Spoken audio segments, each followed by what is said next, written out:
내 뒤에 오시는 이 이런 제목으로 함께 말씀을 대하겠습니다. 우리가 지금 세례 요한을 살피고 있습니다. 세례 요한은 메시아의 길을 예비하는 광야에 외치는 자의 소리, 이렇게 예언되었던 존재입니다. 하나님께 범죄하여서 바벨론의 포로로 잡혀간 이스라엘이 다시 회복될 때에 그 구원을 선포하는 그 역할이 광야에 외치는 자의 소리였습니다. 마태는 오래전 포로 기환 때에 성취되었을 이 말씀을 지금 예수님께서 오셨을 때에 세례 요한에게 적용을 합니다. 그 예언이 지금 성취되었다, 이렇게 고백을 하는 거죠. 이 부분을 다시 한번 좀 살펴봤으면 좋겠습니다. 하나님의 백성으로 부름을 받은 이스라엘이 하나님의 심판을 받습니다. 하나님을 섬기는 나라가 무너졌고 하나님의 임재의 상징인 성전이 파괴됩니다. 하나님의 백성이 약속의 땅에서 쫓겨나서 이방 땅의 포로로 잡혀갑니다. 이스라엘이 하나님의 백성이라는 것을 확인할 수 있는 모든 것들이 사라졌습니다. 모든 것이 끝났습니다. 말 그대로 절망입니다. 그런데 성경은 그것이 끝이 아니다. 하나님 다시 돌아오게 하실 거다. 그래서 70년 만에 다시 돌아오게 하십니다. 다시 예루살렘으로 돌아올 것이고 다시 하나님의 성전을 지을 것이고 하나님의 백성들이 약속의 땅에 거하게 될 겁니다. 성경을 보면 실제로 70년 만에 돌아옵니다. 새로운 성전이 주어지고 새롭게 출발합니다. 스룹바벨이 1차 포로를 데리고 돌아와서 하나님의 성전을 짓죠. 에스라가 2차 포로 기환을 해서 영적 각성 운동을 일으킵니다. 느헤미야가 3차 포로 기환을 합니다. 예루살렘 성을 완성합니다. 그러면 뭔가 완성되어야 되고 뭔가 회복되어야 되고 하나님의 영광이 주어져야 되는데 이스라엘이 그러지 못했습니다. 여전히 고통 가운데 있습니다. 그 이유는 죄의 문제가 해결되지 않았습니다. 죄를 인해서 포로가 되었는데 이스라엘은 여전히 죄 가운데 있습니다. 이스라엘은 변한 게 없습니다. 그래서 스룹바벨 성전이 다시 회복되지만 말라기를 보시면 하나님께서 다시 그 성전을 닫게 하겠다, 이렇게 말씀을 하십니다. 이에 선지자들이 하나님의 완전한 회복은 아직 이루어지지 않았다. 이후에 여호와의 크고 두려운 날이 이를 거다. 여호와의 날이 이 땅 가운데 주어지게 될 거다. 예언하기 시작을 했습니다. 하나만 볼까요? 우리가 지금 마태복음인데 조금만 앞으로 가겠습니다. 말라기 바로 앞에 있습니다. 말라기 4장 1절 2절을 보죠. 말라기 4장 1절 2절. 마태복음 바로 앞에 있습니다. 말라기 4장 1절 2절 같이 읽습니다. 만군의 여호와가 이르노라, 보라, 용광로 불 같은 날이 이르리니 교만한 자와 악을 행하는 자는 다 지푸라기 같을 것이라. 그 이르는 날에 그들을 살라 그 뿌리와 가지를 남기지 아니할 것이로되 내 이름을 경외하는 너희에게는 공의로운 해가 떠올라서 치료하는 광선을 비추리니 너희가 나가서 외양간에서 나온 송아지같이 뛰리라. 용광로 같은 날이 있다. 심판의 날이 있습니다. 이 날이 되면 하나님의 백성은 구원받을 겁니다. 그러나 세상에 하나님을 거역하는 자들은 심판을 받을 겁니다. 하나님을 경외하는 자들에게는 공의로운 해가 떠올라서 치료하는 광선을 발할 겁니다. 이것으로 구원이 주어질 겁니다. 이것이 예수 그리스도입니다. 공의로운 해가 예수 그리스도다. 자, 조금만 뒤로 갈까요? 4장 5절 6절.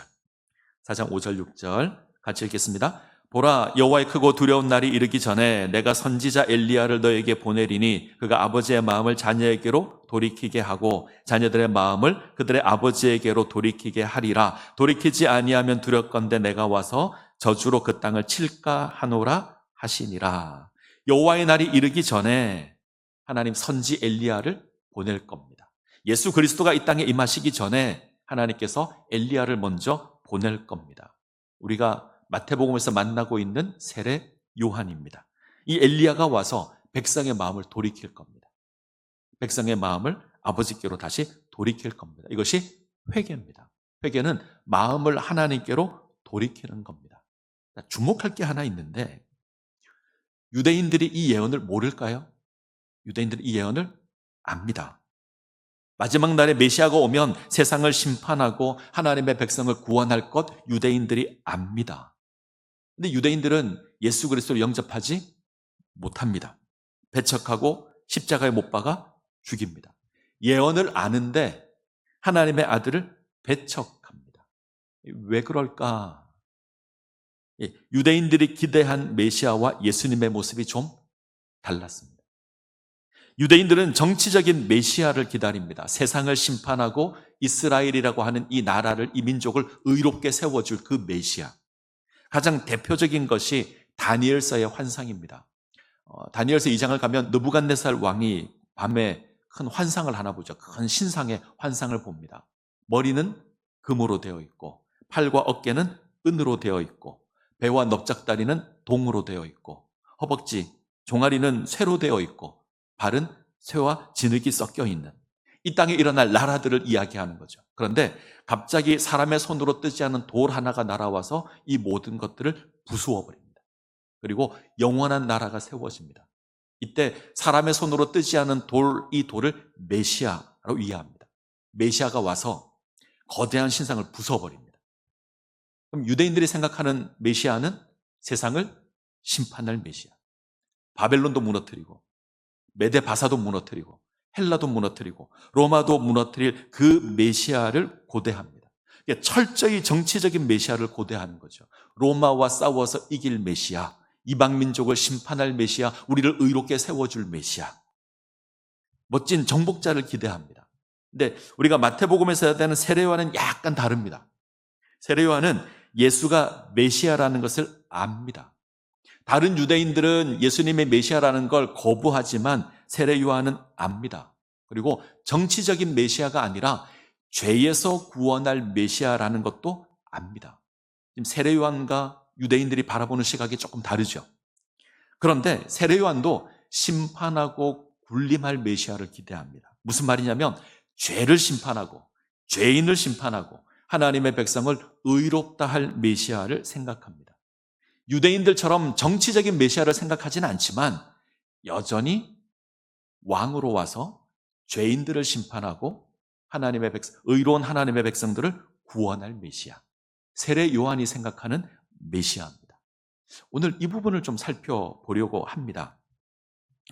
우리가 세례 요한을 이해하는 때 꼭 기억하셔야 될 게 하나 있습니다. 세례 요한은 구약 사람입니다. 예수님을 받고 세례를 줬으니 신약 사람 아닌가 그럴 수 있는데 세례 요한은 구약 사람입니다. 구약에 속한 사람. 그는 예수님을 소개하고 만나서 세례까지 주지만 구약에 속해 있는 사람입니다. 무슨 말이냐면 구약의 방식으로 예수님을 봅니다. 구약의 시각으로 예수님을 봅니다. 그리고 이해합니다. 구약의 시각으로 예수님을 보는 겁니다. 이 땅에 임할 하나님 나라를 소망하고 그 나라를 선언하고 여호와의 나라를 사모하고 죄를 고발하고 죄를 지적하고 회개를 요구하지만 기준은 구약입니다.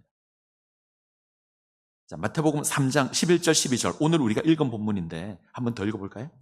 3장 11절 12절 자, 같이 다시 읽겠습니다. 나는 너희로 회개하게 하기 위하여 물로 세례를 베풀거니와 내 뒤에 오시는 이는 나보다 능력이 많으시니 나는 그의 신을 들기도 감당하지 못하겠노라. 그는 성령과 불로 너희에게 세례를 베푸실 것이요 손에 키를 들고 자기의 타작마당을 정하게 하사 알곡은 모아 곡간에 들이고 쭉정이는 꺼지지 않는 불에 태우시리라. 세례 요한은 자기 뒤에 올 메시아를 소개하죠. 그 메시아가 어떤 메시아다 소개합니다.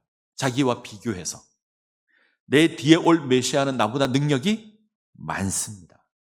자기는 그 메시아의 신도 들 수가 없습니다. 신을 드는 건 당시 노예 가운데서도 가장 아래쪽에 있는 노예가 하는 일입니다. 그러니까 가장 낮은 부류인 거죠. 근데 그 노예가 하는 일조차도 나는 할 수 없다. 내 뒤에 오시는 메시아는 나보다 월등히 능력이 많은 존재다. 나는 노예보다 못하다. 그와 비교하면. 자, 요한의 겸손일 수 있지만 사실 그렇죠. 자신은 하나님 나라를 소개하는 일을 합니다. 그냥 사회자이고요. 뒤에 오는 메시아가 주인공입니다. 뒤에 올 메시아는 하나님 나라를 성취할 메시아입니다. 자기는 소개하는 자이고 비교조차 할 수 없습니다. 내 뒤에 오시는 이가 훨씬 능력이 많고 나는 그의 신발조차 들 수 없다. 이 고백은 맞는 고백입니다. 자, 두 번째 사역도 비교합니다. 나는 회개를 위해서 물로 세례를 주는데 내 뒤에 오시는 이는 성령과 불로 세례를 줄 거다. 자신은 죄를 깨닫게 하는, 그래서 돌이키게 하는 회개의 세례를 주는데 내 뒤에 오시는 메시아는 불과 성령으로, 세례 요한은 이것을 심판으로 생각합니다. 그래서 죄를 심판할 것이다. 훨씬 더 큰 사역을 하는 거죠. 물이 아니라 성령과 불로 세례를 베푸신다. 자, 성령과 불, 세례 요한은 이것을 심판으로 생각합니다. 그래서 12절에서 이렇게 고백하죠. 손에 키를 들고 자기 타작마당을 정하게 하사 알곡은 모아 곡간에 들이고 쭉정이는 꺼지지 않는 불에 태우시리라. 손에 키를 들고 있습니다. 알곡과 쭉정이를 구별합니다. 알곡은 곡간에, 쭉정이는 태워버리는. 세례 요한이 기대하는 메시아는 심판자 메시아입니다. 자, 정리해보죠. 세례 요한은 메시아를 압니다. 메시아를 소개합니다. 그가 생각하는 메시아는 불과 성령으로 세례를 베푸는 심판자입니다. 세상의 죄를 심판하고 의로운 하나님의 백성을 구원할 메시아. 자, 이제 이사야 4장을 한번 볼까요? 자막을 보겠습니다. 이사야 4장 2절에서 4절. 자, 같이 읽겠습니다. 그날에 여호와의 싹이 아름답고 영화로울 것이요 그 땅의 소사는 이스라엘의 피난한 자를 위하여 영화롭고 아름다울 것이며 시온에 남아있는 자, 예루살렘에 머물러 있는 자, 곧 예루살렘 안에 생존한 자 중 기록된 모든 사람은 거룩하다 칭함을 얻으리니 이는 주께서 심판하시는 영과 소멸하는 영으로 시온의 딸들의 더러움을 씻기시며 예루살렘의 피를 그 중에 청결하게 하실 때가 됨이라. 저는 세례 요한이 이 말씀을 알고 있었다 생각합니다. 이사야 4장은 회복될 예루살렘의 영광을 이야기합니다. 메시아로 말미암아 회복될 예루살렘의 그 영광과 아름다움. 이때 여호와께서 예루살렘을 씻기시고 죄를 씻기시고 청결하게 하실 텐데 무엇으로 씻기고 무엇으로 청결하게 하냐면 심판하는 영과 소멸하는 영으로. 되시죠? 심판하는 영과 소멸하는 영으로 예루살렘을 청결하게 하실 겁니다. 근데 이걸 새 번역은 이렇게 번역했습니다. 심판의 영과 불의 영으로. 그러면 성령과 불이 등장합니다. 하나님께서 심판의 영과 불의 영으로 예루살렘의 죄악을 깨끗하게 치우실 겁니다. 세례 요한은 이 말씀을 기억합니다. 세례 요한은 이 땅의 말 메시아를 압니다. 다른 사람이 보지 못하는 것 세례 요한은 볼 수 있습니다. 자기가 해야 될 일도 압니다. 메시아를 소개하는 겁니다. 광야에 외치는 자의 소리로서, 메시아보다 앞서올 엘리야로서 그는 그의 사명을 잘 압니다. 그 사명을 감당합니다. 세례 요한은 정말 괜찮은 사람입니다. 자, 그런데 궁금한 게 하나 있죠. 이 세례 요한이 예수님이 어떤 메시아인지도 정확히 알았을까? 예수님이 어떤 사역을 하는 메시아인지 그가 정확히 알았을까? 예수가 메시아라는 거 압니다.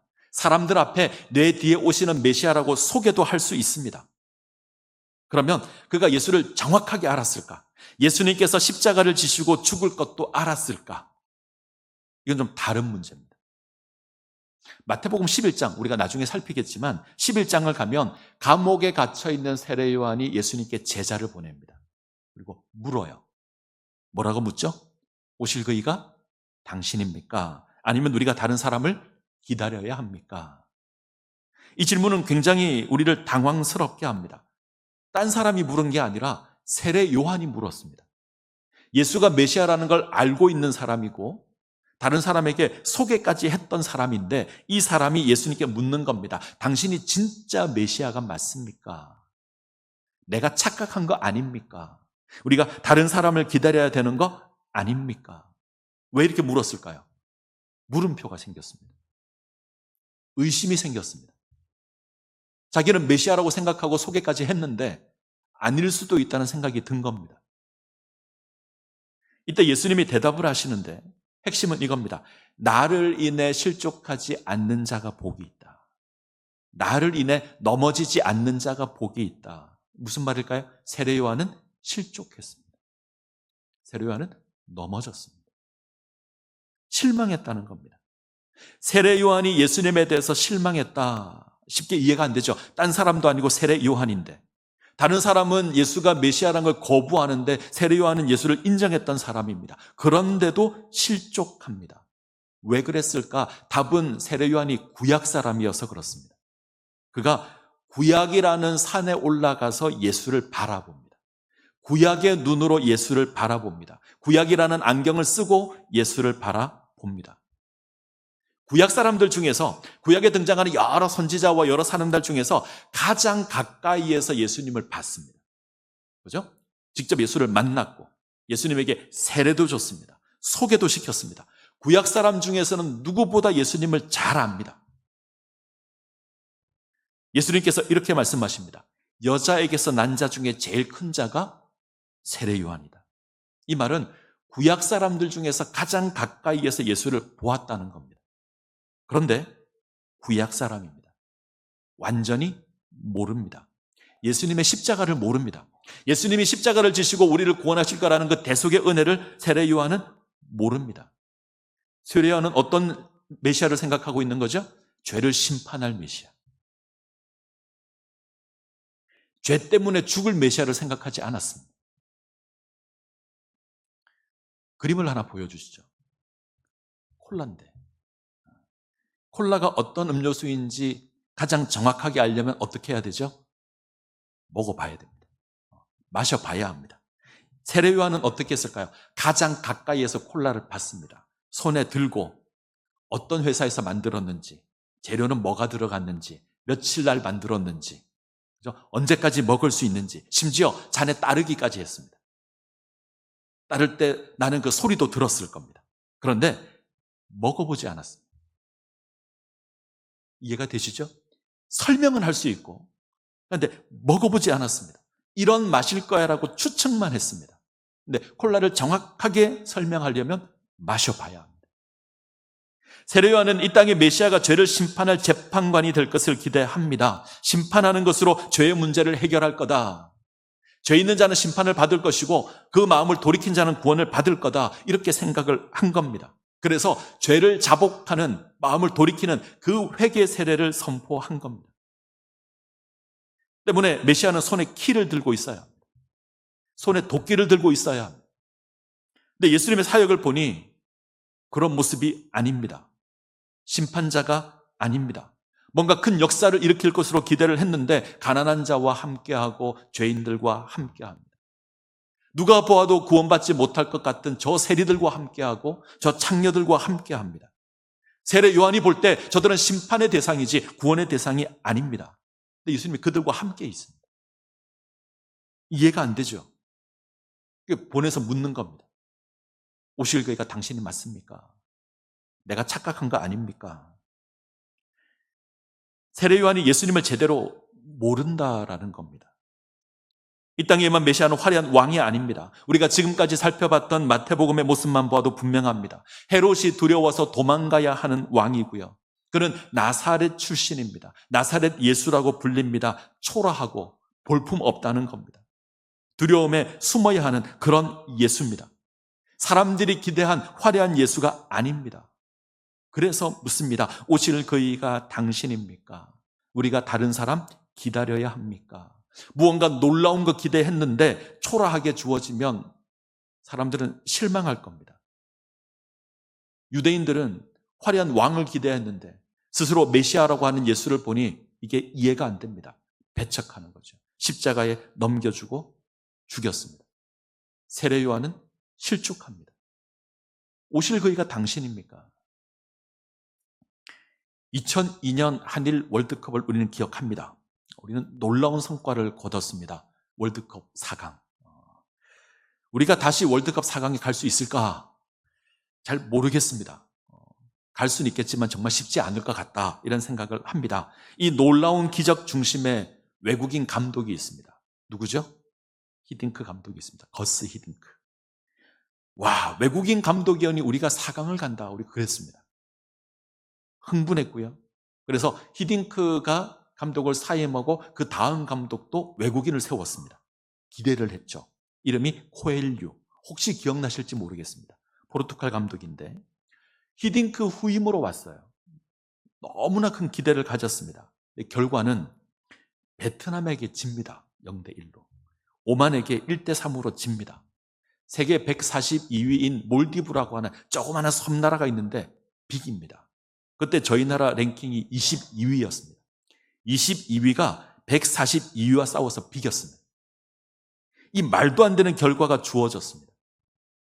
몰디브와 경기가 있었던 날이 4월 1일입니다. 만우절. 사람들이 다 만우절 거짓말한다고 생각했습니다. 어떻게 142위와 싸워서 비기냐. 결국 코엘류 감독은 감독을 중도 하차했습니다.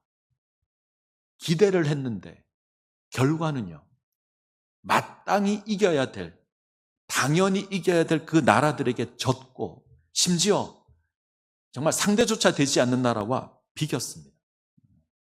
너무나 큰 기대를 가지고 있는데 뜻밖의 결과가 주어지자 충격에서 헤어나오지 못하는 겁니다. 뭔가 화려해질 것으로 기대를 했는데 그러지 못해서 실망합니다. 기대가 크면 실망도 큽니다. 우리는 장동건이 올 줄 알았는데 옥동자가 오면 실망할 겁니다. 딱 세례요한이 지금 그런 겁니다. 땅을 심판할 크고 놀라운 메시아를 기대하고 있는데 이 땅에 온 메시아는 그렇지 않았습니다. 죄인들과 어울리고 죄인들과 함께하고. 우리는 세례요한을 잘 이해해야 합니다. 그는 틀림없이 유대인과는 다릅니다. 사두개인과 다르고 바리새인과 다릅니다. 너희가 아브라함 자손이라는 것 가지고 하나님의 백성이라고 이야기하지 말라 이렇게 얘기했던 사람이 세례요한입니다. 적어도 세례요한은 이 땅에 임할 메시아가 정체적인 왕은 아니다 압니다. 죄의 문제를 해결할 왕이라는 것도 압니다. 때문에 바리새인이나 사두개인을 향해서 이 독사의 자식들아 외칠 수 있는 겁니다. 그러나 정확하게 알지는 못했습니다. 예수님 어떤 사역을 할지 정확하게 알지 못했습니다. 예수님의 십자가는 상상도 하지 못했습니다.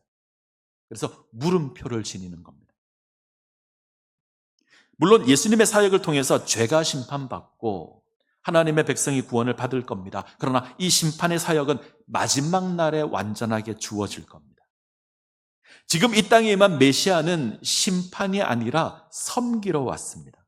죄를 심판하는 것이 아니라 죄 가운데 임해서 죄의 저주를 감당하기 위해서 왔습니다. 죄를 심판하는 건 다시 오셨을 때 할 겁니다. 자, 이사야 선지자를 통해서 이 부분을 확인하는 게 좋을 것 같다. 아마 돌아오는 주일 오후 찬양 예배 시간에 이사야서 공부를 하게 될 겁니다. 이사야서의 주제는 거룩입니다. 거룩. 이사야 6장을 보면 이사야 선지자가 소명을 받는 장면이 나오는데 그가 환상을 보죠. 하늘의 환상. 천사들이 앞에 쫙 나열해서 하나님을 찬양합니다. 거룩하다 거룩하다 거룩하다 만군의 여호와여. 거룩하다 거룩하다 거룩하다 만군의 여호와여. 이사야서에는 거룩이라는 단어가 25번 나옵니다. 거룩하신 하나님.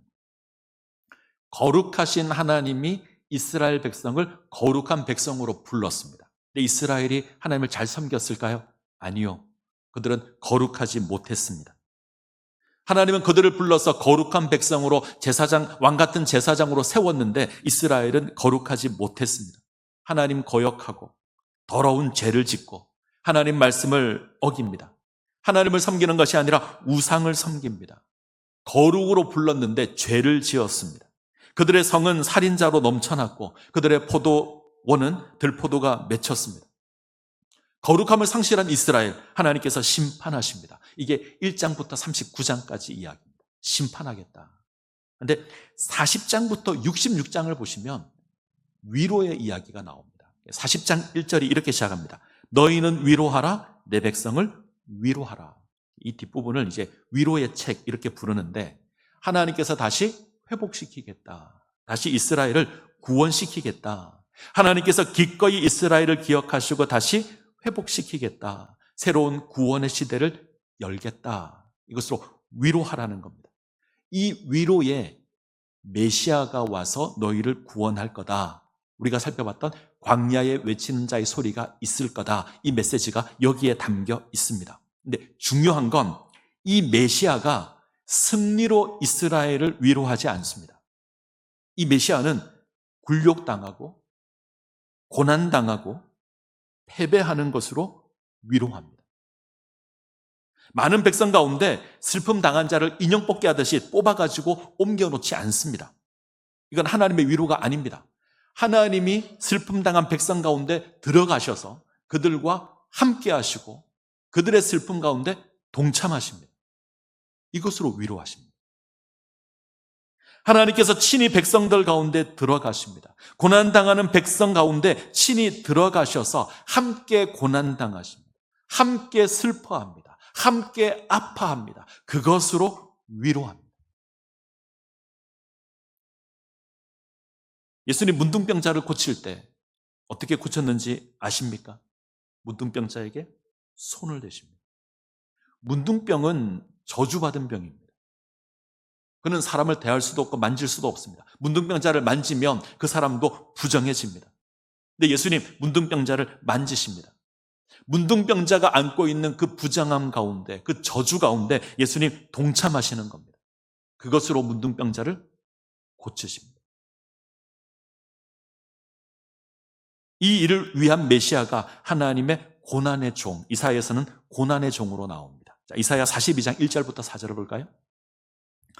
자, 같이 읽겠습니다. 내가 붙드는 나의 종, 나의 마음에 기뻐하는 자, 곧 내가 택한 사람을 보라. 내가 나의 영을 그에게 주었은즉 그가 이방의 정의를 베풀리라. 그는 외치지 아니하며 목소리를 높이지 아니하며 그 소리를 거리에 들리게 하지 아니하며 상한 갈대를 꺾지 아니하며 꺼져가는 등불을 끄지 아니하며 진실로 정의를 시행할 것이며 그는 쇠하지 아니하며 낙담하지 아니하며 세상에 정의를 세우기에 이르리니 섬들이 그 교훈을 앙망하리라. 하나님의 나라는 이 고난당하는 여호와의 종으로 말미암아 성취될 겁니다. 그는 정의를 베풀 메시아지만 외치지 않고 목소리를 높이지 않습니다. 상한 갈대 꺾지 않고 꺼져가는 등불 끄지 않습니다. 그들과 함께합니다. 이사야 53장 3절 같이 읽겠습니다. 그는 멸시를 받아 사람에게 버림받았으며 강고를 많이 겪었으며 질고를 아는 자라. 마치 사람들이 그에게서 얼굴을 가리는 것 같이 멸시를 당하였고 우리도 그를 귀히 여기지 아니하였도다. 고난의 종은 사람의 멸시를 받습니다. 사람들에게 버림을 받습니다. 하나님께 저주를 받았다. 사람들이 그렇게 생각하는 존재입니다. 아무도 귀하게 여기지 않았습니다. 존귀하게 생각하지 않습니다. 그러나 마침내 하나님에 의해서 높이 들림을 받을 겁니다. 이 땅에 임할 메시아가 이렇습니다. 세례 요한은 심판자를 생각했지만 아닙니다. 그 심판자는 마지막 날에 우리 주님 다시 오실 그때에 올 겁니다. 지금은 고난의 종이 와야 합니다. 죄 가운데서 백성들의 죗값을 감당할 메시아. 자, 기억하셔야 합니다. 하나님의 구원 방법은 굴림이 아닙니다. 죄 가운데 임하셔서 죗값을 감당하는 겁니다.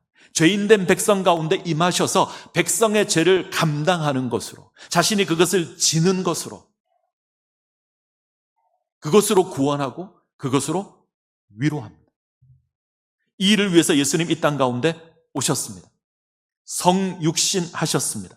우리 가운데 임하셨고 우리 죄를 친히 감당하십니다. 우리를 위하여 십자가를 지시고 죽음을 당하십니다. 이것으로 죄의 문제를 해결하십니다. 내가 당할 죄인데, 내가 받을 죄의 저주인데 예수님 대신하십니다. 이 예수를 믿으면 구원입니다. 믿지 않으면 심판입니다. 이것을 결정하기 위해서 마지막 날 다시 오실 겁니다. 우리를 구원할 메시아는 이 땅에 2번 임합니다. 성육신이 1번이고 마지막 날 영광 가운데 다시 오실 겁니다. 이게 구약의 산에서 보면 잘 안 보입니다. 구약의 안경을 쓰고 보면 2번으로 안 보이고 1번으로 보입니다. 때문에 구약 선지자는 여호와의 날이 오면 심판이 주어질 거라 끊임없이 이야기하는 겁니다. 세례 요한도 구약 사람이거든요. 이게 구분이 안 된 겁니다. 자, 정리하겠습니다. 예수님께서 자기 백성을 죄에서 구원하기 위하여 섬김의 종으로 사역을 하십니다. 굴림의 왕이 아니라 섬기는 종으로 이 땅 가운데 임하십니다. 고난 당하시는 그 종이신 예수 그리스도께서 감당할 그 사역을 이사야 선지자가 이렇게 고백합니다. 우리가 잘 아는데 제가 읽겠습니다. 보시면 좋을 것 같습니다. 그는 멸시를 받아 사람에게 버림을 받았으며 강고를 많이 겪었으며 질고를 아는 자라. 마치 사람들이 그에게서 얼굴을 가리는 것 같이 멸시를 당하였고 우리도 그를 귀히 여기지 아니하였도다. 그는 실로 우리의 질고를 지고 우리의 슬픔을 당하였거늘 우리는 생각하기를 그는 징벌을 받아 하나님께 맞으며 고난을 당한다 하였노라. 그가 찔림은 우리의 허물 때문이요 그가 상함은 우리의 죄악 때문이라. 그가 징계를 받음으로 우리는 평화를 누리고 그가 채찍에 맞음으로 우리는 나음을 받았도다. 우리는 다 양 같아서 그릇 행하여 각기 제 길로 갔거늘 여호와께서는 우리 무리의 죄악을 그에게 담당시키셨도다. 자기 백성의 질고를 지고 자기 백성의 슬픔을 감당하시고 자기 백성을 위하여 찔리심으로 허물을 사하시고 상하심으로 죄악을 상하십니다.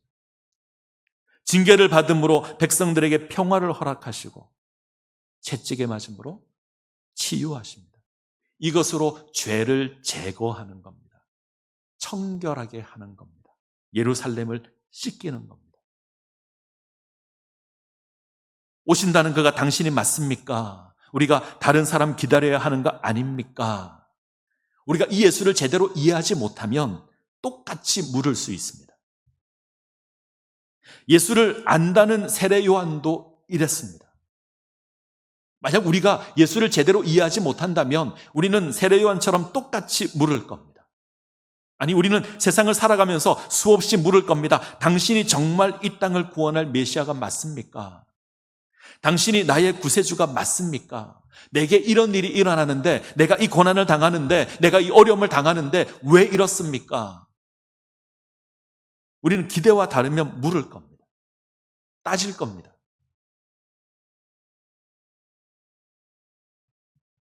혹시 어떤 메시아를 기대하셨습니까? 이 땅에서 나를 높이 세워줄 메시아, 나의 재물을 더해줄 메시아, 나의 권세를 세워줄 메시아, 나를 성공시켜줄 메시아. 만약 이런 메시아를 우리가 기대하고 이 메시아를 쫓고 있다면 우리는 틀림없이 물을 겁니다. 오실 거이가? 당신이 맞습니까? 내가 다른 메시아를 찾아야 합니까? 우리 구원은 하나님을 거절한 죄로부터 구원입니다. 하나님과 관계가 단절된 우리가 다시 하나님과 관계가 회복되는 이 구원을 위해서, 거룩함을 잃어버린 우리가 다시 거룩함을 회복하기 위해서, 세상을 쫓아갔고 세상의 방식대로 살았던 우리가 하나님을 쫓는 백성이 되기 위해서 예수님 오셨습니다. 우리 죄를 감당하십니다. 우리 가운데 임하셔서 우리 죄를 감당하시고 우리 고난 함께 하시고 우리 슬픔 같이 경험하시는 것으로 그렇게 우리를 구원하십니다. 때문에 세상에서 우리 모습이 초라하게 주어질 수 있고요. 때문에 세상에서 볼품없는 모습으로 주어질 수 있습니다. 우리 메시아가 그렇기 때문에. 때로는 세상이 두려워서 피해야 될 수 있고 때로는 나사렛이라는 그 간판을 달고 살아가야 할 수도 있습니다. 이 땅에 오신 예수님이 그랬습니다. 그는 나사렛 예수였고 초라하고 볼품없었고 소외되고 배척당하고 버림당했습니다. 천대받았던 사람과 어울렸고 세리와 죄인들의 친구였습니다. 그런데 그 예수님의 사역에 하나님의 나라가 임하고 그 예수님의 사역에 하나님 나라가 성취되고 그의 가르침 속에 하나님 나라가 전파됩니다. 이 땅에 임한 하나님의 나라는 작고 초라한 겨자씨 한 알과 같습니다. 하지만 하나님 나라가 와 있습니다. 우리는 그것을 압니다. 그래서 그 나라를 소망합니다. 세례요한은 다른 사람보다 더 많이 알았습니다. 다른 사람들이 보지 못하는 것을 보는 아주 특별한 사람입니다. 우리는 세례요한보다 더 많이 봅니다. 세례요한은 예수님의 단면만 보고 오해했지만 우리는 세례요한보다 더 많이 알죠. 예수님이 십자가를 지셨다는 것도 알고 그 십자가로 우리가 구원을 받는다는 것도 압니다. 적어도 우리는 예수 그리스도를 그가 어떤 사역을 했고 어떻게 우리를 구원했는지도 우리는 압니다. 이 면에서 우리는 세례 요한보다 훨씬 더 특별하고 세례 요한보다 훨씬 더 뛰어난 자들입니다. 근데 우리도 예수를 제대로 모르면 똑같이 물을 수 있습니다. 당신이 오신다는 메시아가 맞습니까? 내가 다른 메시아 기다려야 합니까? 찾아야 합니까? 우리가 예수를 제대로 모른다면 똑같이 물을 겁니다. 어쩌면 예수님 우리를 향해서 나를 인해서 실족하지 않는 자가 복이 있다 말씀하실지 모릅니다. 부탁드리는 건 이 예수 그리스도를 제대로 아시기를 바랍니다. 예수님 어떤 분이신지, 그가 우리를 어떻게 구원하는지, 하나님께서 어떤 모습으로 우리를 구원하고 우리를 위로하고 우리를 하나님의 백성으로 세우시는지, 그 예수님께서 나를 따라오려거든 자기 십자가를 지고 날마다 자기를 부인하고 나를 쫓으라 말씀하십니다. 이 예수 그리스도를 따라가시는, 이 예수 그리스도를 온전히 쫓으시는 주의 백성들이 되시기를 간절히 소원합니다. 기도하시겠습니다.